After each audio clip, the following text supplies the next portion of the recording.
T'en as pas marre de te faire arnaquer sur ton assurance vie? Je vais te raconter une anecdote véridique. Hier, j'ai rencontré un client qui était très mécontent de son assurance vie. Et pour le coup, il a investi 100 000 euros à travers sa banque.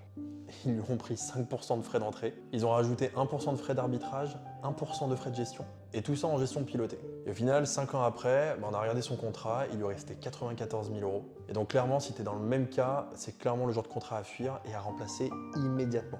Par contre, à titre d'exemple, ça fait plus d'un an que je suis un client. Lui, c'est simple, on a ouvert une assurance vie en gestion complètement libre. Il a investi sur un de nos fonds structurés qui est indexé sur l'entreprise, la Société Générale, avec un objectif de faire 12% par an. Bon, il n'a pas mis 100 000 euros, mais pour l'exemple, on va prendre 100 000 euros, comme ça sera exactement les mêmes chiffres et tu pourras comparer. Donc au lieu des 5% de frais d'entrée, il en a eu seulement 2. Au lieu des 1% de frais d'arbitrage et 1% de frais de gestion, il a eu que 0,5% chacun. Et le fonds, il est clairement sorti cette semaine.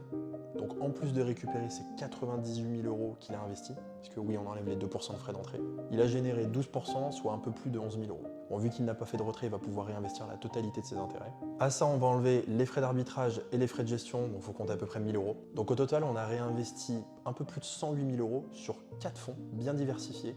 Un sur le Crédit Agricole à 19-30%, un sur la BNP à 13%, il y en a un aussi sur Stellantis à plus de 14%, et un sur un indice dont la thématique c'est la déglobalisation à 10%.